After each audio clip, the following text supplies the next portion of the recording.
All right, we are live right now. Hey, welcome everybody that's here today. I know, yeah, it's man, this hotel, it's getting bright. So I've been trying to adjust the the location here just so I make sure it looks good. So I'm actually here in Miami. I'm not in my usual studio that you guys are used to. I'm actually at an event right now, and so I'm up in my room. But I just knew we have to talk today. It's so important that we talk about what's going on right now. This is why I'm early in the morning because now I'm on Eastern time currently. And I'm actually going to leave on a flight after this too. So I want to make sure that I gave you guys some really good value as we're getting started here. Go ahead and pipe in, wherever you are, just say hi. Like if you're from, wherever you're from, please say hi to us because it does take a while for me to see it. I am going to welcome questions. This is not going to be as intensive of a slideshow type thing that I'm doing as I'm talking about this because I really want to just talk real because I am concerned about what's going on right now. Like we are already seeing the market losing for the last couple of weeks, and this is the point where you have a crucial decision to make about what you're going to do with your money. I'm not here to give you financial advice in the sense of giving you investment advice, whether to buy or sell your mutual funds or stocks, your retirement accounts, nothing like that at all. But I am here to educate you based on my years of training because believe it or not, I actually used to be a stock advisor, like someone who did stock trading of stocks and options. And I coached a couple hundred people one-on-one how to buy and trade and sell stocks and options. And so I know what trend to look for. And I'm seeing a trend right now that we're seeing. And a lot of people are probably questioning about, is this just a little pullback and then things going to go right back up to what they've been for the last 16 plus years? Or is there something that's going to change at this point?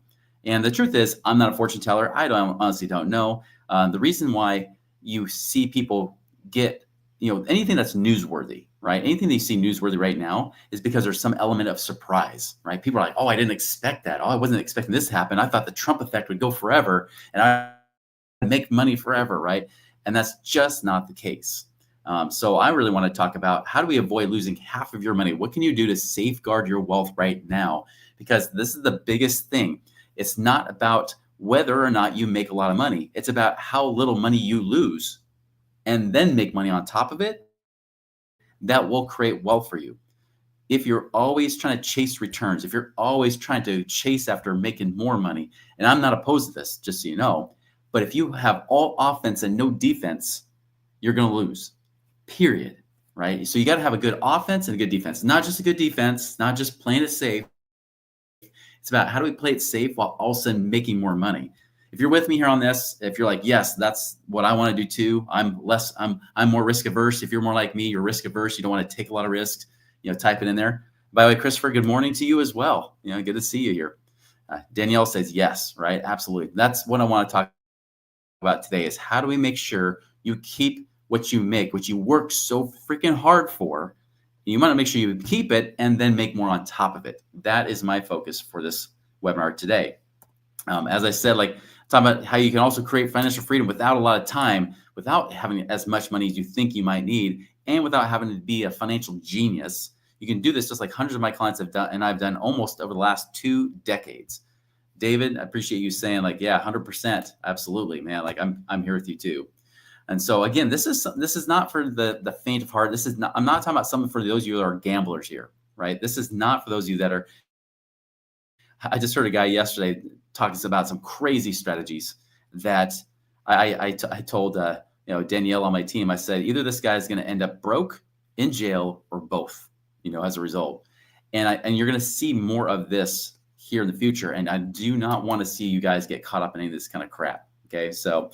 I'm going to cover about the lies you've been fed. What are those lies that about money, about investing that probably are keeping you essentially could actually cost you years and years of your life that you're going to have to keep working and slaving and saving away forever so that you can actually make up for these bad lies that you've been fed. Also, where can you keep your money safe? That you don't have to worry about these market ups and downs, especially because we're seeing the market now drop by almost 10% in just the last few weeks, guys. That's insane. Also investments that your financial advisor doesn't want you to know about. I'm going to talk about those, the ones that either they don't know about or two, they don't want you to know about. And so now just so you know, we're going to talk about passive income calculator as part of this too. So that is a bonus that you can actually take advantage of on our website at moneyripples.com. if you want to figure out how much passive income is possible in your situation. We'll talk about that later. I'll also give you a way that you can actually get a free consult, even about where you could actually store your money safely and not ever have to worry about it again. In fact, it's even safer than the bank, yet earns more interest than the bank. My inspiration today is actually based on my dad's situation. My dad was, right at the forefront of those baby boomers. He's now 81 years old, or about to be 81 years old. Now, it's interesting because I grew up with him talking about how he couldn't afford things. We can't afford this. We think I made money. Money doesn't grow on trees. But he also talked about how he thought he would literally die working in his job. He's like, Chris, like the stress for my job will kill me. I'll probably die of a heart attack or something like my dad did. Because my grandfather died of a heart attack. Pretty much like a widowmaker. Like he was gone. And so he was convinced that the stress of his job, where by the way, my dad already had strokes by his 40s, heart attacks by his 50s. He thought that his job would kill him. Well, the whole reason I ended up going into financial advising was because, one, I wanted to figure out how to start a new business, and financial advisor was something that sounded intriguing. I want to learn how to make more money and invest it. So I figured worst case I learned about for myself, but I also figured too, if I can learn how to save my dad, how could I give him a chance? That's why I got in. And so I actually was a financial advisor for 4 years back in the early 2000s. So right after Y2K, right after 9/11 is when I became a financial advisor. Good timing, right? I was born in the depths of crappy stock markets and stuff. I mean, 2002 was like the worst year out of those 3 years. 2002 lost 23%. I was literally, learning the ropes as a financial advisor during those down years. I've seen what happens during those years. And a few years after that, as the market's recovering, my dad reaches out and says, well, Chris, when are you going to actually advise me on my money? So I sat down with him, looked at his finances. For the first time in my entire life, got to see everything. Saw his 401k that he had been stuffing money away into, getting the match. He had paid off all his debt in 18 years, including his mortgage. He was 100% debt-free, saving like crazy because he was like the penny-pinching frugal guy. He said frugal, we said cheap. This guy's doing everything by the book. And I tell him, Dad, you're 61 years old today. If you want to retire if you want to retire now, you're going to have to die in about 5 or 6 years because that's when you're going to run out of money. Even though you've saved everything, you've done it right, you've only got about 5 or 6 years, and then you got to either go back to work or die. And he said, well, that's not what I want to hear from you, Chris. You're supposed to give me all this nice hope, and tell me the answer.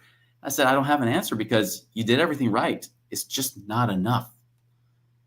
And so my dad had to work into his 70s until he was forced into retirement due to health reasons. And that was it, and now he's just stretching every penny he possibly can. And that's that whole slave and save mentality, saving for 40, 50 years to then hopefully live on 10 years. That's not a way to live. Wouldn't you guys agree?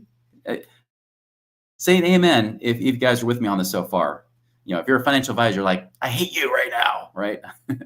So anyways, just kidding. So but this is what got me out of that pattern. That's why in 2006, I actually quit being a financial advisor because I realized I couldn't keep my integrity intact and also, really be doing this kind of stuff. So I left being a financial advisor, vowed I'd never teach you guys about money ever again.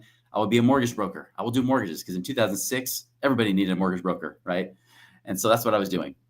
And so long story short, I learned about real estate investing. Later that next year, I was able to retire myself when I was 28 years old. Now, of course, recession hit a few years later. I lost everything and, didn't go bankrupt, but I should have. It would have been easier instead of paying back over $1 million. But I was able to dig myself out of a debt hole and then retire again in 2016. I say this because I'm not saying this to, brag about, how awesome it is I am at losing money and then making it back again. That's not the point. The point is this, is that I've learned that cash flow creates freedom. And I've also learned that there are some key things you need to know to avoid losing money because I've seen it. I've seen the markets. I've seen the ups and the downs. I've seen history. I know what they do. And I also know that history can do something different, or not history does something different. History already happened. The future can do something different. There we go. The future history, which is the present, can do something different. All right, I'm just going to move on. So just so you know, our typical client usually improves their cash flow by at least $20,000 in just the first year alone. And so this is not just something that works once, but it does require you to have a different mindset. A different mindset will lead to different actions, and then you can get different results. This is why you're probably going to have to take the red pill. But a lot of times it's kind of scary because what I'm about to talk to you about here, some of these myths, it's not good. But the truth is, overcoming that, trying to get into a new mindset is worth it. It is so worth it, even if it's not easy for you to adopt it. And I guarantee this mindset I'm talking about here, like having this different stewardship mindset, not the saver mindset that you've been brainwashed and believing that's the way to go, not even the spender mindset. It's about the stewardship mindset, how you become a wise steward of your money so that you not only lose it, but you're able to multiply and grow it and prosper. And not do you only prosper, this allows you to also create more prosperity in the lives of those around you, not just family members, but your community, your country, and ultimately it creates a ripple effect across the world. This is what you need to do. But unfortunately, right now, we've been brainwashed so much that we have to slave and save our money and work for so many decades to then hopefully have 1 decade of freedom-ish, living on a tight budget type freedom, right? And then hoping for Social Security to make the difference. Because here are the problems, guys. We know that less cash flow creates more stress, right? When you don't have as much money coming in every month, as what's going out, that's a problem. The one thing I've seen as a big problem in financial planning, and I'm actually at a conference right now for like these high-level financial advisors. I'm one of the weirdos in this group, okay? But I'm sitting in this conference right now with like the 35 of these like top advisors, from around the country. By the way, one of these advisors will only work with you if you've got at least $1 billion. That's billion with a B, $1 billion. I mean, these guys, the guys he works with are people that put away 50 million a year because that's kind of pocket change they have. And one thing that's interesting, right, is talking with these guys is that it's always future planning. It's always planning for the future. But what about the present? How do we plan for the present? How do we actually plan for the here and now? This is what we're worried about. This is why you've got people telling you you're in it for the long haul. But the truth is, what about right now? Every time you put money away, even that person that's putting $50 million away, if it's not generating cash flow, that's $50 million gone out of your life. Now, it could come back later, assuming you're alive when you finally decide to come around to it, especially if it's a retirement type of vehicle. But think about this. Like, you're throwing away all that money. You throw your money in a 401k. It's gone forever. It's gone until whenever you try to retire in your 60s or whatever age they tell you can retire, right? Otherwise, they slap you with penalties and taxes. All this stuff is happening, This is the problem I'm seeing so often is that it's always set it and forget it. Put it away. Don't think about it, because if you think about it, you get depressed. You start realizing like my life kind of sucks. And so you hustle and slave every single day trying to make ends meet, trying to deal with a growing family, trying to deal with your kids that are starting to transition into high school. And then you have to feed both legs because they freaking eat everything in your house. They almost eat your house, right? Then you got to worry about college savings. Then you got to worry about yourself at some point too, and enjoying some sort of life for yourself. Then you got other increasing costs too. And your lifestyle just keeps creeping upward, and you have inflation freaking kicking your butt and everything else, right? Like all these things are happening to you. In the meantime, you guys are fighting about money. And then, of course, that passes on a legacy of scarcity to your kids too. And I mentioned that inflation. It's always awesome when you get inflation. They say, oh, good, it's only come down now to 3% or 3.5%. You're like, well, that's awesome. But inflation last year was a little bit, definitely more than 3%. We know the government always tells the truth about stuff, don't they? But we know it's a lot worse. But then you get that little tiny raise. And by the way, 2021 was great because everybody got massive raises. But by 2024, the raises stopped, right? And you still watch that lifestyle creep up. You still watch those egg prices go through the roof while your paycheck does not, unless you're literally working more hours or you try to do something, get more skill set or get a better raise. All this stuff's happening. Not to mention, by the way, like there's the real inflation. The real inflation rate, by the way, is about 7% higher than whatever they report. So if they say 2% is their goal, they're really talking about maybe an 8 or 9% real inflation rate that's affecting your life. That means, guys, if you make 7 or 8% of the stock market, you're losing to inflation in that situation. I know that sounds ridiculous or incredulous because, like I said, this red pill is not easy, but it's the truth. This is why so many people work for 40, 50 years and save away. And then they realize, oh, now I've got maybe 10 years or so of life to live, right? We got interest rates going freaking crazy too. We got that issue. We also got the fact that we got the national debt that's going up by like literally $3 billion a day, right? Or is it a day or a minute? I can't even remember anymore. It's a lot, but we know it's going up by trillions each year. That alone should be frightening you. I think it is actually $3 billion a day. I mean, think about that. $3 billion in just debt interest that's having to be paid. And of course, where do they get the money? Well, the one place they can go get it is your IRAs and your 401ks, because that's the one place they can change the rules on you and you can't say a thing about it, right?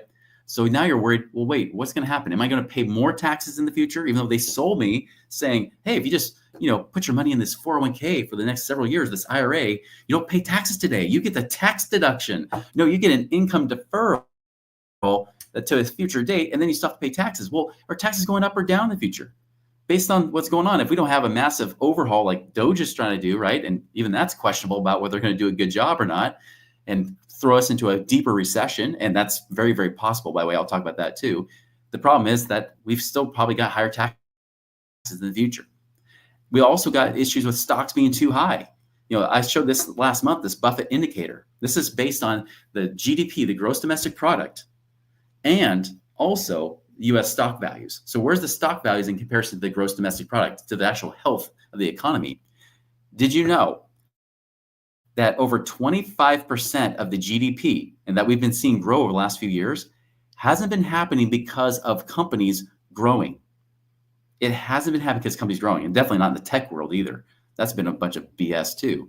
It's all been growing because of government spending. Government spending is 25% of the GDP. So when we saw the GDP go up and they're like, yeah, we did it, another strong, solid year of 2 or 3% GDP. And then they're saying, well, but that was because the government was spending a bunch of money. What happens if the government stops spending money? What happens if they do make deep cuts like they've been doing? Guess what happens to the GDP?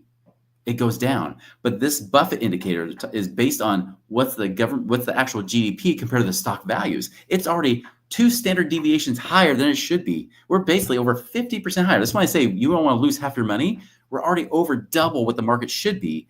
But guess what?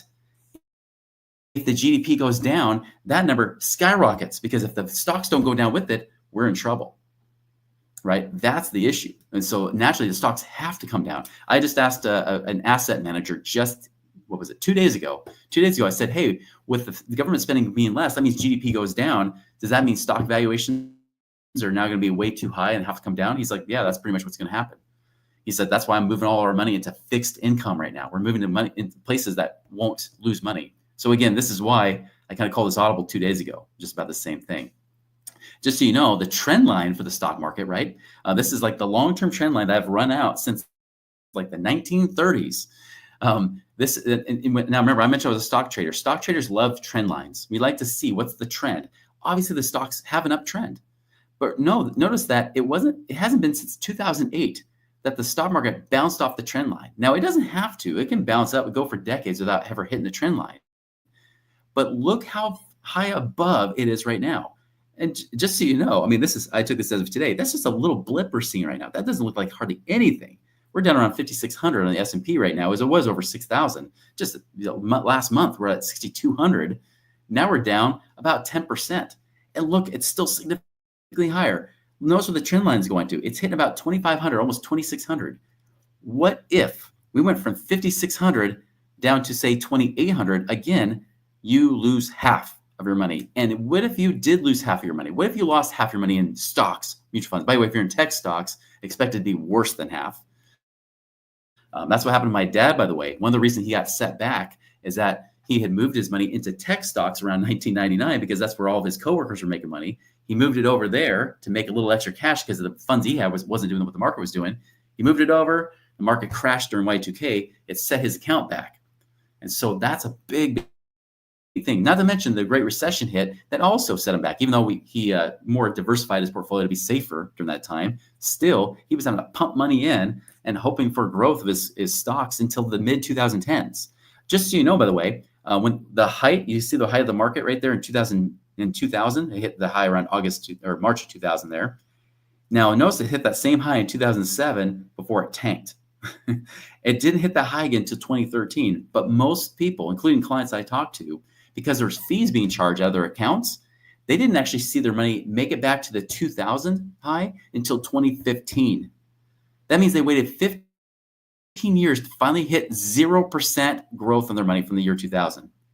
Even worse, even worse is that because of inflation, it was really like half. So not only did it take 15 years to get there, it really took till past 2020 before they finally said, now we finally made up for inflation. Now we're starting to make money. And of course, now you just made a little bit. And just so you know, in 16 years, March 2009 was the low that you see there, dip down there. That was the low in March 2009. That was exactly 16 years ago. We've only had one down year in 16 years. Normally, it's about 5 up years, 2 down years. That means we're overdue, guys, for about like an extra 4 years of down that we haven't had yet. Okay? Doesn't mean it's going to happen. But if you were a betting person and you're looking at where it is right now, do you think there's enough real gas to keep this thing going up much higher for at least for a little while? Or do we have to have a sharp correction and then it has to come back down to bring it back to balance before it goes up again, which means you lose money in the process. Even worse than that would be is if it doesn't go down, but instead it just stays flat. You don't lose money, but it stays flat for years and years and years until that trend line catches up. You could be sitting and making no money forever. You'd be thinking, I'd be better off in a CD, which is, by the way, what everybody said after the year 2000 through 2015. I'd be better off in a CD than putting my money in the market. But again, the last 16 years, we've gotten lazy. We've gotten complacent. We believe that the stock market is the place to be. And that's what all the financial advisors brainwashed us to believe, because that's how they get paid, that their assets under management, including the people I'm surrounded by here, that's how they make their money is you put your money with them and don't pull it out. That's why they say, leave it in there, right? Leave it in there forever. I hope you don't mind. Like, I'm just getting kind of pissed a little bit because I see what's happening right now. And I want to emphasize just how dangerous and precarious your situation could be at this point. Just so you know, Warren Buffett's already been selling before you. If you haven't been selling out of the stock market already, he's beat you to the punch, because that's what smart investors do. He's already sold off a bunch of his Apple stocks and his Bank of America stocks. He's even sell out of banks. Makes you wonder what he's coming on. Just so you know, he's got now, actually, that's an old one. Now it's 334 billion as of a few weeks ago. So they're already reporting him holding more and more cash. That's 25% of his portfolio is just sitting in cash. Think of this. What if you did keep your money in the market, but what if you had 25% of your money in a safe place where you knew you wouldn't lose it, having it liquid in cash? Could that potentially put you in a better situation? I just had a 72-year-old tell me, he says, Chris, and by the way, he invested in the real estate market. He says, Chris, I wish I could go back in time and not put 100% of all my money into all real estate. He's like, I've had some real estate make money, but I've had some lose money too. He's like, what I should have done is I should have had some of that money held in reserves in cash, or even better yet, in my whole life insurance policy. Well, I'll talk about it in a little bit. I wish I had my money there, so where I knew I wouldn't have to worry about losing it, and had some extra cash to start investing now, because now there's some better real estate deals that have come out. So, and just so you know too, even Vanguard doesn't expect the stock market to do more than between 2.8 and 4.8% average per year for the next 10 years. So they're forecasting not 8 or 10 or 12. Well, it's been over 12% the last 15 years. They're now actually predicting maybe 2.8, maybe 4.8% that you might make.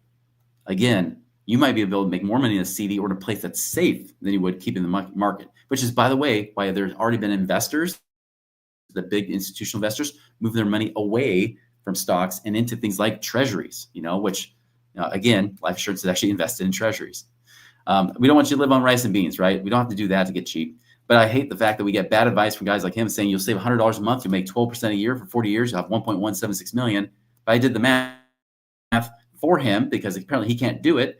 If you save $100 a month for 40 years, earning 12% a year, it's not 1.176 million. It's 979,000. He can't even get his numbers right. He's $200,000 off. That would be a nice surprise, wouldn't it? Even worse, people keep coming back to him for more advice, saying, "Hey, I lost money doing what you said. Now what do I do?" You'll see that from the top comment up there. I'm like, why would she be following him for 30 years, following his advice? It didn't work, and then still go back to him. It's like a dog going back to its vomit, right? Like, why would we do that? Or in my house, it's the dog eating its own poop, or the chicken poop outside. I mean, ugh, it's so gross. Now you've just lost your breakfast. Let's move on to these lies, okay? So here's some of the lies. When you have a 12% stock market, just so you know, the stock market is only average, and this is, by the way, this is when the market was actually over 6,000. Now it's come back down. It was 8.74% average over 30 years. Now we're looking at it be a little bit less. It's probably going to be close to around 8.65, 8.7. It's my guess right now. But still, not 12%.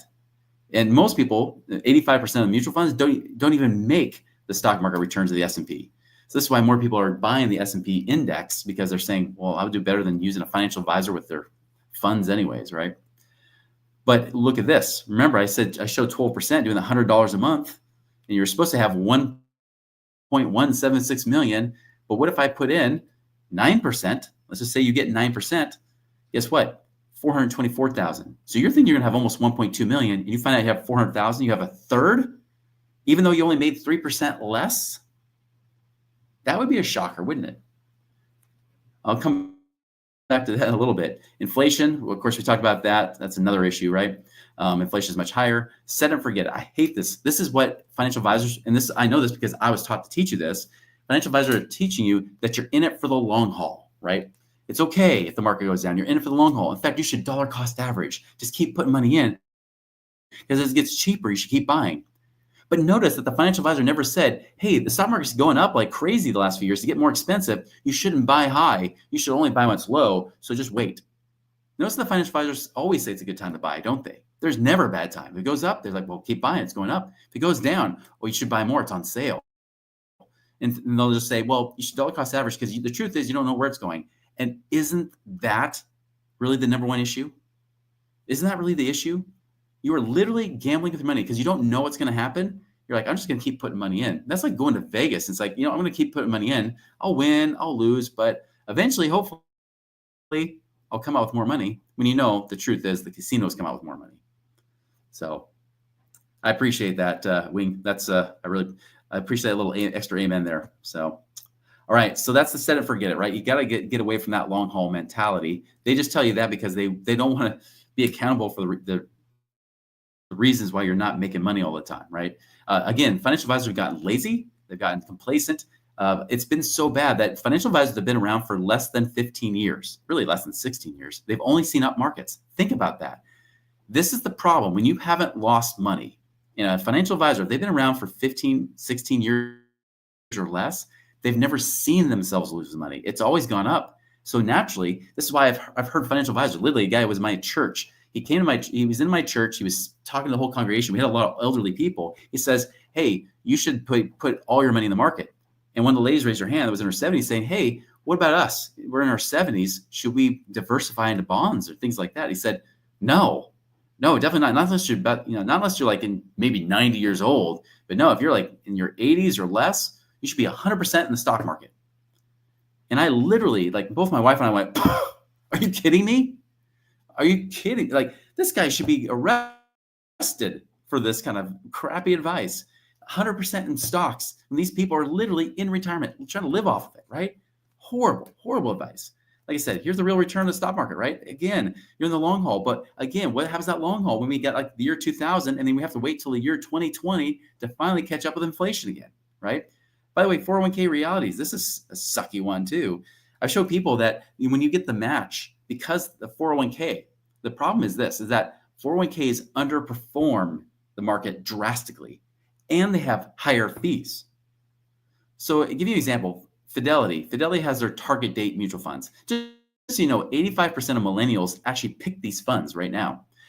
Now, of these target date funds, what I started to look at the history. These haven't really been around a whole bunch of long time. So I just looked at the last 10 years because there's not a lot of history on all these target date funds. The 10-year average was over 2% less than the S&P 500. So they're doing their own diversification based on whatever year you retire. If you retire target date 2040, you can put your money in that. 2060, 2025, like this year. Obviously, that's kind of gone from that now. But you got these different funds, right? Well, they're doing less than 2%. And that's before fees come out, which their fees are 0.75%. So you factor all that in, it's about 3% less than the market. Well, that's the thing. When you put in the match, you can see it right here. On the left is showing you putting your money away in just an S&P 500, right? Earning 8%. You do that 10,000 a year for the next 40 years, you'll have almost 2.8 million. Notice on the other side, I have 100% match. So instead of 10,000 a year, you have 20,000 a year going in because you get the match. By the way, it's not 100% rate of return, just so you know. But you only earn 5.25 after you factor in fees and everything else, because that's about 2.75% less. So I was even being a little bit generous based on those real numbers from Fidelity. And look, 2.7 million. So even though you got a quote unquote 100% return match on your money, Still, because of the lack of performance, you actually did worse than the stock market. Not better, worse than if you just did it on your own. That right there, that should shock you for those of you that have been pumping money in your 401ks. This is why, again, my dad, hoping he would make it, was like, why am I paying all this money in and still it's not enough, right? 4% rule. I won't dwell on this one a lot, but a lot of times people say, well, you just build up a couple $1 million, then you live on 4%, you can live on 80,000 a year, right? 4% of $2 million is 80,000. Unfortunately, that rule was debunked a long time ago. That only works if you're 70 years old. That does not work if you're in your 60s. It's actually a 3% rule if you're in your 60s. And for those of you that were all about the FIRE movement, you're trying to retire early, guess what? It's actually a 2% rule for you. And the numbers are there to prove it based on the models. Why is that 4% rule only happened? Because a guy literally took the stock market from 1926 to 1976, right? He took that 50-year period and said, well, based on the 1926, 1976, if you only pulled out 4% a year, you wouldn't have run out of money in any of those market years. But remember too, is that life expectancy was less. He was basing this off a lesser life expectancy. We now live longer. We need more years now to live on. And then two, inflation was also lower because we were on the gold standard up until about the last 2 years of his study. So now inflation has been higher since then, and people are living longer. This is why that 4% rule is a bunch of crap. All right. I don't know why I put that 401k reality in again, but whatever. Diversify. You ever heard you're supposed to diversify? Let me ask you a question. Stocks and bonds. Are you really diversifying if you just have a different combination of stocks and bonds in this mutual fund? Nope. They fall under one asset class, which is called paper assets. This is why almost every time, even in 2022, with the one down year we've had in the last 6 years, both bonds and stocks lost money. Back in the 2008 recession, both bonds and stocks lost money. Stocks are supposed to do the opposite of bonds, right? But guess what? They don't always do that. In fact, in many cases, bonds can go down when stocks go down. This could also happen here right now.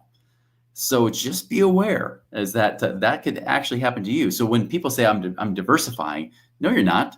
You're putting your money in the same old stinking place. Notice that all financial advisors are like Mexican food. Mexican food, as yummy as it is, when you look at the descriptions and titles of Mexican food, it's all the same freaking thing, isn't it? It's always some tortilla, with stuff inside of it like rice, beans, maybe some cheese, lettuce maybe on top, smothered, whatever it might be. You got the sauce, whatever. It's just however they wrap it, the different way they wrap it, they give it a different name. It's the same stuff. Financial advisors are no different. They're basically offering you mutual funds and annuities and insurances. That's it. That's all they're licensed to sell you, not make you rich. That's the problem. By the way, just so you know, I've been warning people of this, the Magnificent Seven. These are the 7 top stocks that make up the S&P 500. And really, it's actually 6 companies because 2 of those Magnificent Sevens are Google, 2 different Google stocks. Okay, so it's really the Magnificent 6 make up over 30% of the S&P 500. Almost all of those are tech stocks. So that means if tech goes down, you could actually lose more money. You're not diversified at all. Almost all your money's in those 7 different stocks. And like I said, 2 of them are Google. So if Google goes down on one end, it's going to go down on the other, right? This is what we're seeing right now. Tesla, right? I mean, Tesla's a good example. Tesla's tanked as well, bringing the S&P 500 down with it. All this stuff has been happening. You're not even that diversified. Even if you buy an S&P 500 index fund, you think, hey, I'm so smart. I'm not using my financial advisor. And you are smarter for doing that. But you're still not diversified. You're still stuck in one little tiny class that is at big risk and has been overinflated for too many freaking years. And this is the problem. Everybody thinks investing equals stocks, but that's not true. That's just because financial advisors only get paid if you put your money in stocks. You put them in their mutual funds. You put it under their assets under management. You put it into their insurances or in their annuities. That's the only way they make money, period. Yes, somebody will argue with me saying, yeah, well, there's fee-based planners. Yeah, I like those better.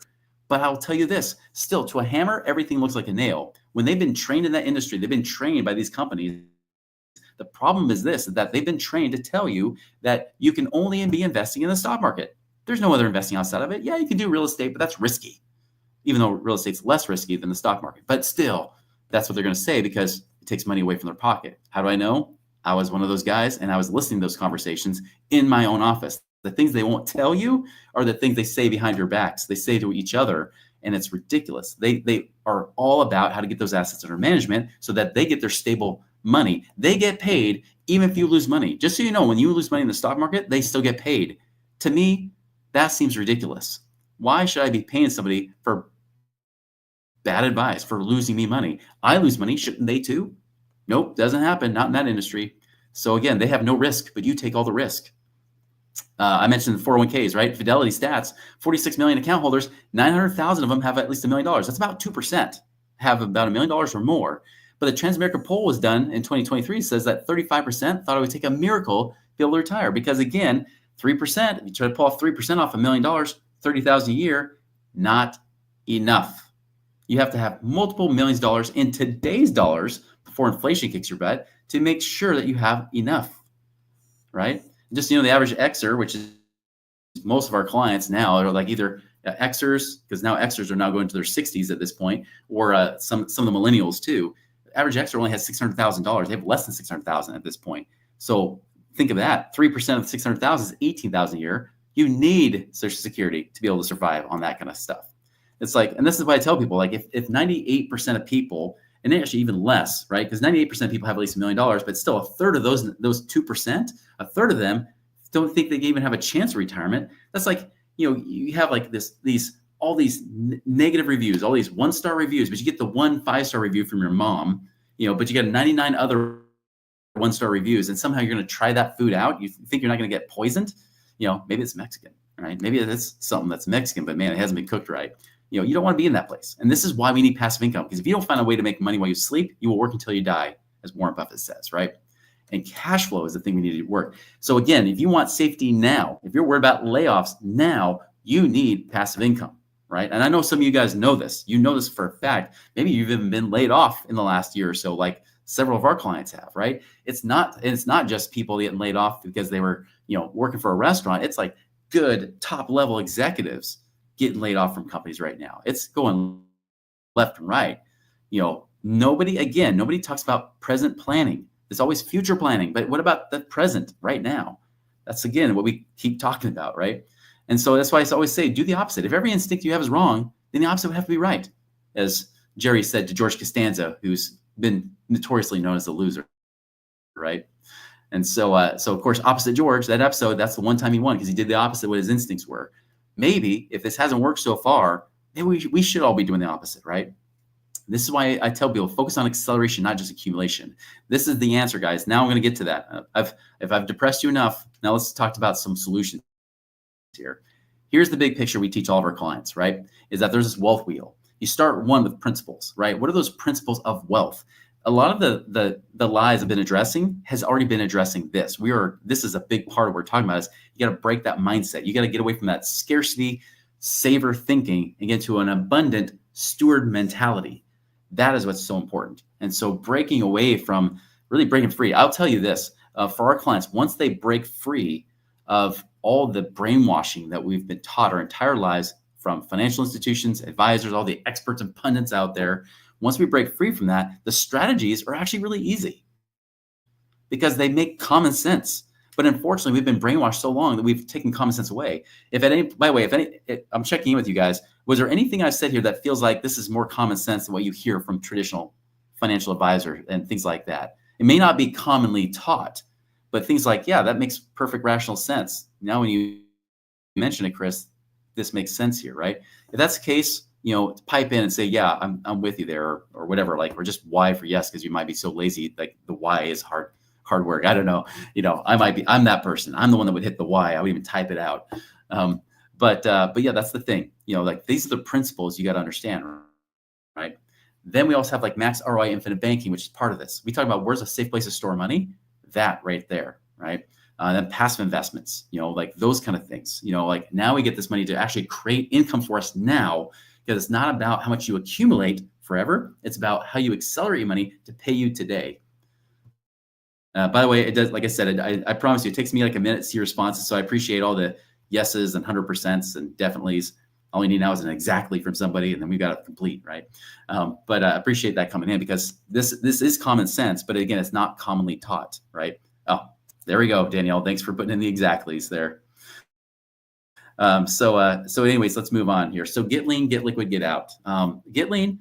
I'm not going to spend a lot of time on this, but obviously you should be tracking your money. Make sure you are keeping your expenses under control. The big difference here of creating freedom is how we lower our burn rate, how much we're spending, without again going too far to where we get to the point where we just don't enjoy life anymore, right? You don't have to like just sacrifice and suffer completely. When I say get lean, it just means prioritize where you spend your money, right? Make sure that this works.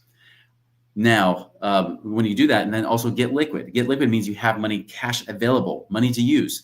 Notice that every financial advisor and all the financial advice out there says, put your money in prison, lock it up in a 401k where you can't get to it unless you get fired or quit your job. By the way, if you've recently lost your job and you have a 401k, that could be something we could work with. Also, things like lock your money away into paying down your mortgage, right? Lock it up in the equity of your house, but you got to sell it to get to it, because what if they don't allow you to refinance? This is what happened to me in the last recession. I had all this equity in a house that I couldn't get to. And by the time I tried to sell it, as the real estate market was tanking during that time, which by the way, that's the one time in the last 6 recessions, real estate actually dropped. Then that's what happened, is that eventually I couldn't get to the cash. I couldn't get the equity, and I had to foreclose on that house. And by the way, the reason I had to foreclose is because they wouldn't accept any offers, because it was owned by Lehman Brothers. Because Lehman Brothers would rather foreclose than actually give us cash, or even just let us sell the property. That's why I got a $300 settlement check from their class action lawsuit. That definitely paid for my foreclosure.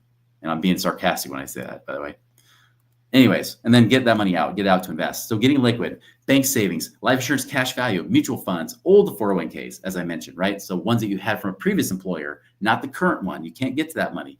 IRAs, Roth IRAs, rental properties, especially like equity in rental properties, home equity, gold, silver, crypto. I had somebody just the other day saying, oh man, crypto's gotten beat. Like they bought a lot of crypto. They actually used their life insurance, by the way, to buy crypto. Crypto tanked in the last, as you guys have noticed, over 20% in just the last couple weeks alone. And I was like, oh, I bet you kind of wish you would have cashed out on that. But when it broke up over 100,000, it's like, yeah, I just don't want to think about it right now. But think about this. What cash flow is he earning from that crypto? Nothing. He's getting growth overall, right? He still has made money, even compared to where he is now. Just like the stock market, it's come back a little bit.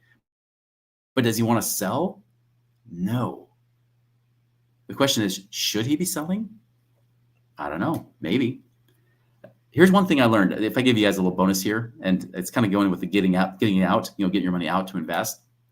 One thing I've learned as a stock trader is take your profits and run. I learned this actually from another stock trader when I was really getting into it, before I was starting to coach people how to do it. And he was saying, yep, take your profits and run. I said, yeah, but what if it goes up? He's like, I never look back. Whenever you look back, it's always hindsight 2020. He's like, I never look back on a trade.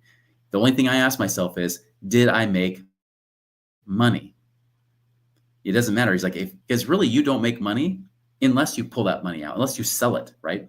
It's just like in stock market, just like in crypto. Until you sell it, you made no money. It's great on paper or on a computer screen for that matter, but you've made no money until you sell it, until the cash is in your hands. Then you can claim, I made a lot of money. But until then, it's all speculation, right? It's fleeting. And so that's where he would tell me, he's like, no, take your profits and run. And if you do, be happy with the profits and move on and go into the next deal to make money there. Even if it goes up another 50%, doesn't matter. You made money. Don't let that get you, because what happens is this. Human behavior always says this, is that human behavior never wants to lose money. So when crypto goes down, when stocks go down, what happens is that you will say, I don't want to lose. And so you'll white knuckle it. You'll hold on. Even if it's an entire ride down, like you're on a freaking roller coaster, you're like, I'm white knuckling all the way to the bottom of this track. And then I have to wait. Hopefully this thing will go back up to where it was before. And so you white knuckle it and you lose time. The one thing you cannot get back is time, not to mention money too, I guess, in that case. But you lose time, precious time that you need for your money to work for you. This is where people go wrong.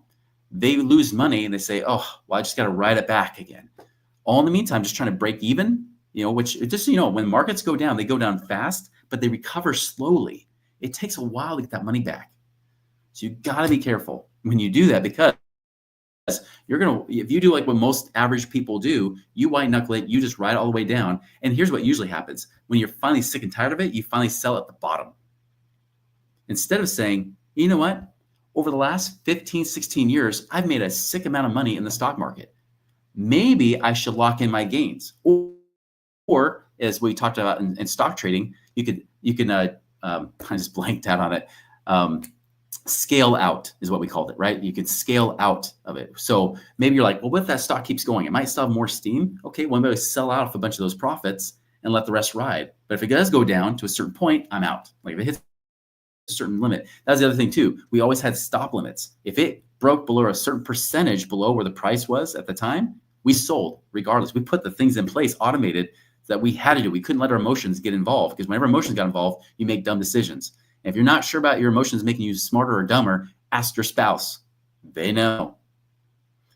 So that's the thing. You got to be careful of that. So don't ride it all the way down. Don't be constantly doing that. This might be why you might say, even though it's lost some money the last little bit, maybe the market's lost about almost 10%, depending on which market you're in. Maybe that's my sign to take my gains. Again, I'm not giving you investment advice, but this is what I told somebody just the other day. I said, the smartest people I know were the people that hired us as consultants last year, especially as the market was hitting a high and they were able to get their money out to then put into something like real estate. They were the smart ones, the really smart ones. The next level of smart ones are the ones maybe like you, they're saying like, maybe now's my time. Okay, I didn't get the high, but at least maybe I can get some gains and be able to take out. The average person, they're going to go for a couple of years, watch a down market, and then they'll bail out at the bottom. And they'll say, now I have no money. Now I'm desperate. Now I want answers. And it's like, you just missed out in the last 2-3 years that you could have been making a lot more money with more money, right? Because if you lost half your money, you now got half to work with. If somebody has $1 million right now saved up, and they can make 10% a year into things like investing and passive income, things like that, they're making $100,000 a year. If they wait till it's $500,000, then they say, now I'm sick of the market. Now I'm getting out. Well, guess what? Now it's only $50,000 a year. You got to work more and more years. You got to save up more money to get to that point. What if you didn't have to lose the money, right? That's the thing. Joseph, I just saw some of your guys' comments. Wow. So here's the thing. Like Mark says, you never want to sell crypto will increase over time. I agree. Here's the thing. How much cash flow are you getting? Unless you're mining, nothing, right? I actually just had somebody that did a presentation on that. That was the one I was like, I think he might go to jail because he's like the way he's trying to use crypto and stuff, even use it with life insurance and whatnot. It will increase over time. That's a good question. I think it will, but how much? And again, does it make any difference in my day life? No. Joseph is right. No one's ever lost taking money taking profits. Exactly right. So there you go. Yep. Yes, I mean, don't sell when it's down. And yes, Mark, I agree. Don't sell when it's down. So if you've made money in the crypto already, it's like, cool, maybe I take some of my profits. By the way, this is what I did with my crypto, with my Bitcoin. I bought it after it crashed from that 20,000 mark. Remember back in 2017, it was at 20,000, crashed down. It got down to 3,400. I bought when it was about $6,000. Now, when it rode up and when it got over 20,000, I scaled out. I pulled out some of my cash. I pulled out some of those gains. In fact, I pulled out everything I invested. So then I knew, even if Bitcoin went down to zero, even though I knew it probably wouldn't, even went to zero, I knew I made all my money, plus I took an extra 20% out. So I took out 100% of the money I originally invested plus 20%. So I knew everything else was gains from that point onward. Well, then, of course, it went up to 65,000. But then I heard a crypto guy talking back in 2022, and I said, you know what? I think it's about to tank. Sold it at 50,000, sold almost all of it at 50,000. And then, of course, it crashed down to 16,000, right? So you're right. Like, that's the thing. That takes discipline.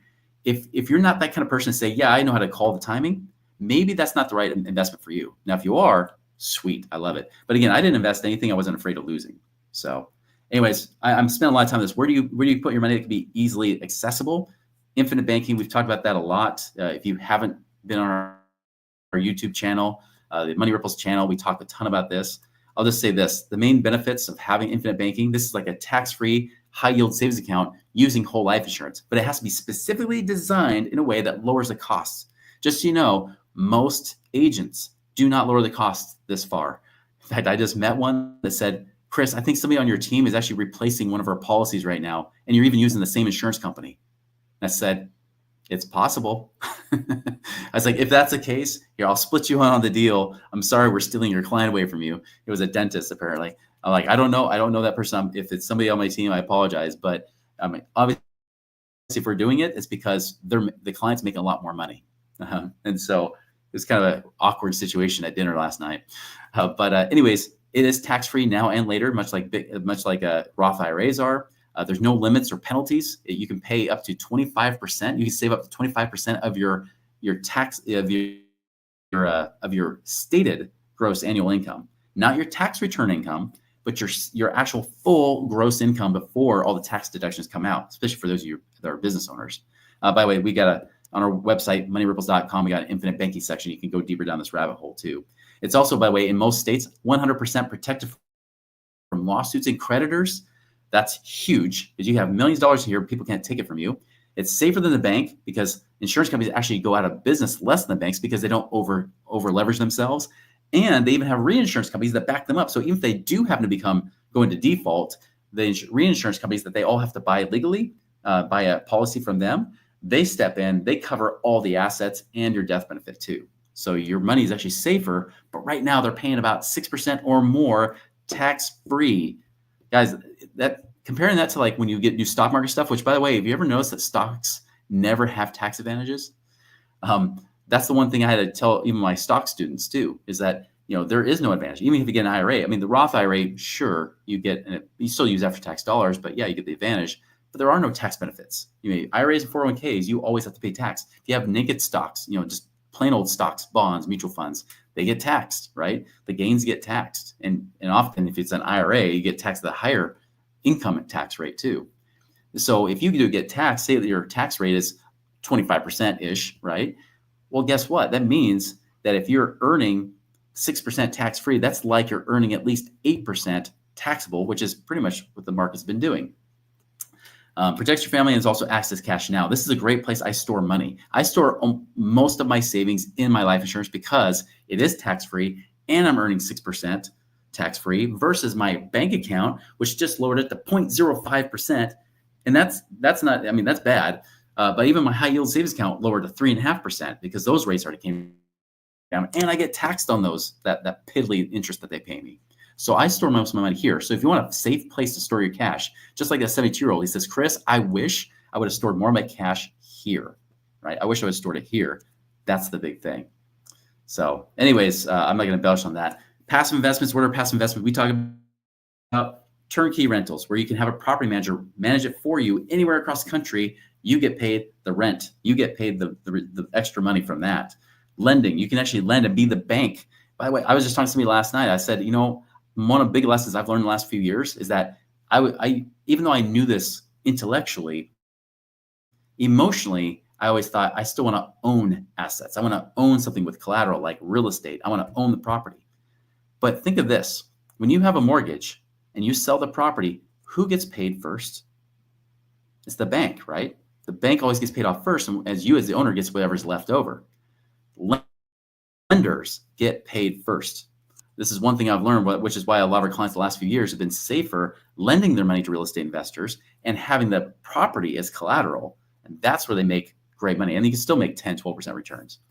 Funds, but I don't mean mutual funds. There's funds where it could be, rather than just like one property that you're lending on, it maybe it's lending to many properties. Maybe you're in different things that are invested in multifamily or whatnot. Like there's all kinds of things you do there. There are, of course, multifamily, like apartments. There's self-storage units, oil and gas. You can make money there too. Partnerships. I have a raw land partnership that's making me $13,000 a month after investing about $500,000.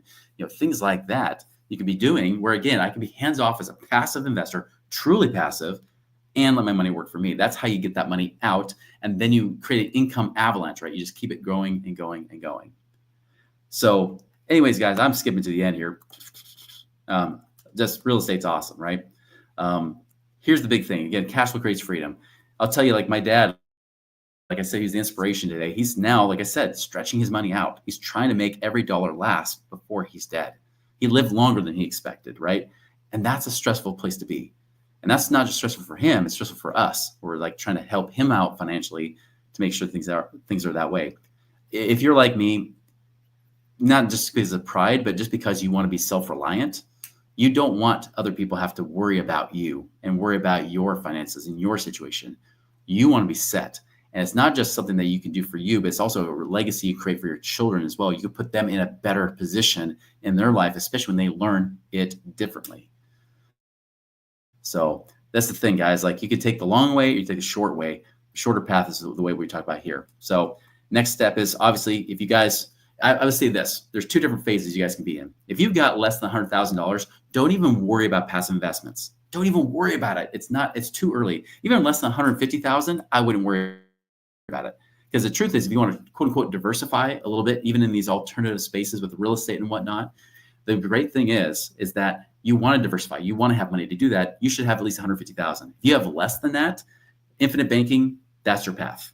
That's the path you should focus on for right now. Build up your savings until you do have over 150,000. And then you can start diversifying in different places so that you can still protect your money and keep it safeguarded. But at least with the infinite banking, no market losses, no issues, 6% tax-free. It's pretty awesome, right? That's a great place to store your cash.